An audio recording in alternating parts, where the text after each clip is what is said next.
Bismillahirrahmanirrahim. Assalamu alaikum, guys. How are you? I hope you all are doing well, and I am also okay.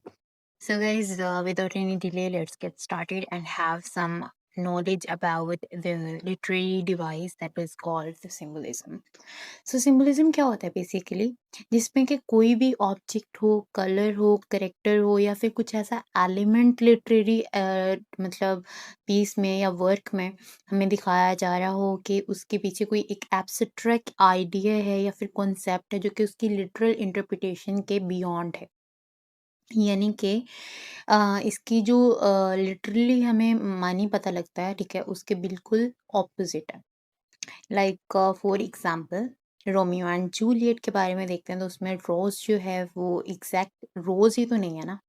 रोज वहाँ पे heart को, passion को, love को represent कर रहा है। ठीक है, तो सिंबल्स कुछ ऐसे होते हैं जिनके अंदर कुछ ऐसे माने छुपे होते हैं या फिर कुछ ऐसी कॉन्टेशंस छुपी होती हैं जिनकी के मल्टीपल इंटरप्रिटेशंस की जा सकती है, मल्टीपल अंडरस्टैंडिंग की जाती है या फिर उनको डिफरेंट मानों में देखा जाता है। ठीक है, सिंबलिज्म में कुछ ऐसी डेप्थ ऐड की जाती है लिटरेचर में स्पेसिफिकली, उसमें मीनिंग्स लेयर उनके मीनिंग्स की लेयर्स बहुत ज़्यादा होती हैं। ठीक है, रीडर्स को हर अपनी ऑब्जर्वेशन, अपनी एक्सपीरियंसेस के बेस पे उनको चीज़ों को इंटरप्रेट करना होता है। फॉर एग्जांपल, अब सदियों पहले एक पोएट था, उसने पता नहीं अपने किस सिचुएशन में बैठ के अपनी पोएम को लिखा होगा। ठीक है, किस सोच में पढ़ के उसने उस पोएम को लाइक लिखा होगा। ठीक है, तो हम लोग एग्जैक्ट उसके माइंड को तो नहीं पढ़ सकते, वो तो ऑलरेडी डाइड हो गया, मर गया। ठीक है, तो मतलब हम लोग उसके टाइम पीरियड पे जाके नहीं उसको जज कर सकते, हम अपनी बेसिस पे उसको जज करेंगे कि उसने इस लफ्ज के पीछे इसका क्या मतलब हो सकता है।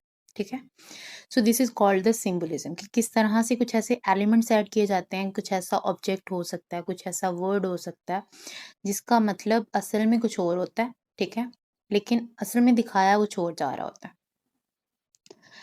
जैसा कि अगर हम अपनी रियल लाइफ के कुछ एग्जांपल्स देखें, जो डव होती है, बत्तख होती है, ठीक है, लोग उसको सिंबलाई करते हैं पीस के साथ, यानी अमन के साथ, उम्मीद के साथ या फिर कुछ नया आगाज के तौर पे। ठीक है, और अगर हम लोग बात करें फ्लैग की, तो फ्लैग जो है वो सिंबलाई करता है पैट्रियोटिज्म को, नेशनल प्राइड को या फिर फ्रीडम को।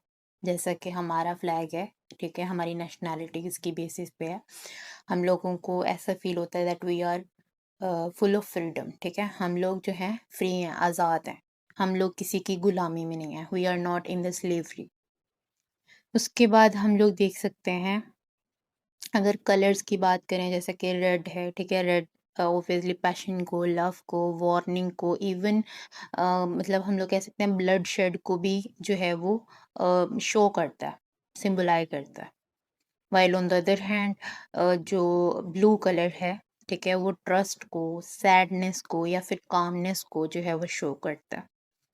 एनिमल्स में भी ऐसे ही सिंबलिज्म आ जाता है, जैसे कि हम लोग देखते हैं कि स्नेक है, ठीक है, स्नेक को ऑब्वियसली सिंबलाइज किया जाता है डेंजर के साथ, ट्रांसफॉर्मेशन के साथ। तो ये कुछ रियल लाइफ एग्जांपल्स थी। उसके बाद मैं आपको जो है एक और लिटरेरी एग्जांपल बता देती हूँ। जिस तरह के एक लिटरेरी वर्क है द स्कारलेट लेटर। ठीक है, इसमें जो स्कारलेट लेटर है वो बेसिकली सिंबलाइज इसको कर रहा है गिल्ट को, शेम को, सिन को, गुनाह को। ठीक है, तो ये इस तरह की जो चीज़ें होती हैं, यानी कि असल मीनिंग उसका कुछ और होता है, लेकिन हम लोग उसको अपनी बेसिस पे जज करते हैं, अपनी ऑब्जर्वेशन, अपने एक्सपीरियंसेस की बेसिस पे उसको रिप्रेजेंट करते हैं। ठीक है, उसको अंडरस्टैंड करते हैं। this. I hope I can clarify this term. And okay, bye guys. Just do subscribe my channel for more updates and press the bell icon for latest lectures. Okay, bye bye.